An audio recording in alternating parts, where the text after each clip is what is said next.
Who are you trying to reach when your voice grows tired? Whose silence do you keep negotiating with, offering more words, more proof, more pieces of yourself? What if the door you knock on was never meant to open to your tone, your truth, your timing? There is a hush that follows the last attempt to persuade. It feels like standing on a shoreline after a long storm.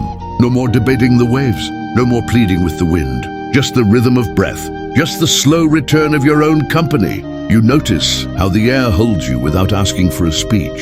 You notice how your shoulders lower, as if relieved to return to their natural height. The world keeps moving, but the courtroom has closed. No judge, no jury, no exhibit, only a living heart, reclaiming its quiet pulse. Consider the rain. It never argues with the ground. It arrives, it becomes. Consider the sun. It does not testify to a window that refuses to open. It simply shines elsewhere, and the warmth finds a willing face. Why then must your life explain itself to a wall? Why must your tenderness stand on trial every morning? You were not shaped to convince the unwilling. You were not born to spend your light as evidence. There is a moment, small, decisive, and strangely soft, when you stop explaining. Not from anger, from clarity. You don't push people away. You simply stop pulling yourself apart. You let your days speak the simple language of being. You let your choices answer their own questions. And suddenly, the silence is not empty. It is a home. We are told that clarity is a currency. That if we spend enough of it, people will finally see us. So we pay in long messages, careful explanations, late-night paragraphs, and gentle justifications. We pay with breath, we pay with sleep. We pay with the quiet we keep losing. You know the scenes. You text an essay to repair a cold reply, only to receive a thumbs up. You rewrite the work email 3 times, add charts, CC half the building, end with hope that makes sense. And still someone asks the same question tomorrow. You explain a boundary to a relative, and they say, "There you go again." You tell a friend you need rest, and they hear rejection. You apologize for not matching the image they had for you, as though your life is a role you failed to rehearse. We think more words will soften a closed door. We think if we are kinder, clearer, quieter, or louder, the door will open. This is the illusion that understanding is earned by volume, that approval is the same as peace, that being seen will save us from being alone. Underneath, it's simpler. The ego wants to be right. Fear wants to belong. Desire wants to be chosen. So we speak to manage anxiety, not to share truth. We explain to control, and the moment we start performing, not to connect. We leave ourselves on the stage with no audience that matters. Some people do not listen with ears. They listen with their story. They hear through the lens of old hurts, fixed roles, and private scripts. You cannot pour clarity into a closed cup. You cannot out-talk a narrative someone needs to keep. In such rooms, every sentence becomes evidence against you. The more you justify, the more you confirm their suspicion that justification is needed. Meanwhile, the cost is quiet. Your day becomes a courtroom, your heart the defendant. You start living as a spokesperson for your own life instead of living it. And the question rises, simple and disarming. If no one could be convinced, what choices would still feel true to you? The shift is not a trumpet. It is the soft click of an inner door. You feel it one morning when you open your messages and your pulse stays steady. You feel it at dusk when the city exhales and you do too.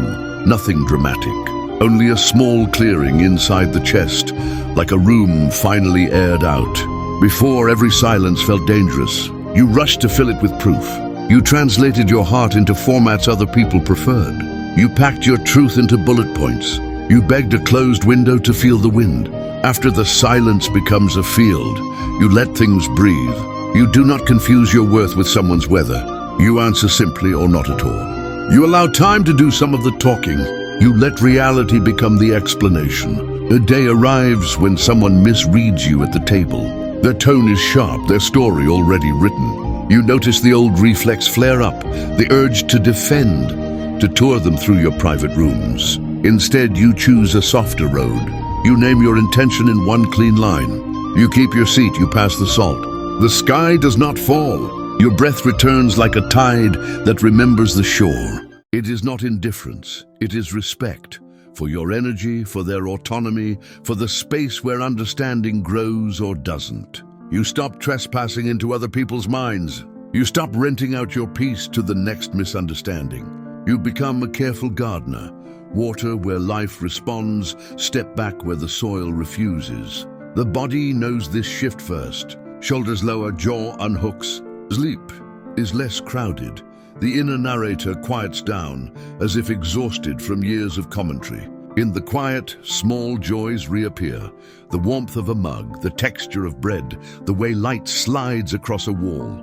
You realize how much of life you had forfeited to debate. Before, a courtroom exhibits, closing arguments after a simple home with open windows. You move through it without permission slips. You speak when a bridge is possible. You rest when it isn't. The insight arrives like a bird that only lands when you are quiet. It does not shout your freedom, it softens your grip. You are not a press release, you are a presence. You are not required to write a closing argument for your own life. Clarity is your practice, communication is an offering, reception is their choice. You remember, rivers do not debate rocks, they shape and continue. Lighthouses do not chase ships, they stay lit. Trees do not beg the wind, they root, they sway. What recognizes you will recognize you without the chase. What refuses will refuse after the most perfect speech. Understanding is like dawn, pleading does not hasten sunrise. Time translates what words could not. Consistency becomes your explanation. Distance when needed becomes a form of respect. Boundaries become quiet doors, closing softly, opening for kindness. Before, you argued with weather. After, you carry a jacket and sit out the storm. You stop diagnosing every cloud. You let the sky be the sky. You let your breath be your ground. To be misunderstood is not a verdict, it is a season. You can live through it. You can honor it by not adding noise. Your calm is not withdrawal, it is alignment. Your silence is not a blade, it is a bridge you cross to safer ground. You choose a simple posture, clear, kind, unhooked. Clear in what you mean, kind in how you deliver it, unhooked from how it is received. This is a universal relief. You control what you practice, what you permit, where you place your attention. Let your yes be straightforward. Let your no be gentle. Let your life be the witness. Let time be the interpreter. Those meant to meet you will adjust their listening. Those who cannot will drift with grace, and you will remain whole.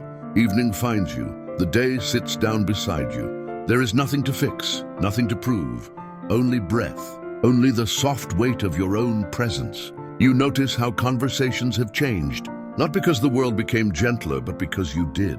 You answer what is yours to answer. You release what is not. You save your longest explanations for the places that can hold them. For the rest, you offer a steady tone and a clean line. This is not withdrawal, it is stewardship. You keep your energy like a well, available, not spilled. You speak precisely, and your words travel farther. You let your actions carry the longer message. Days become witnesses. Patterns tell the story. Trust arrives where noise has thinned. Some will still misunderstand you.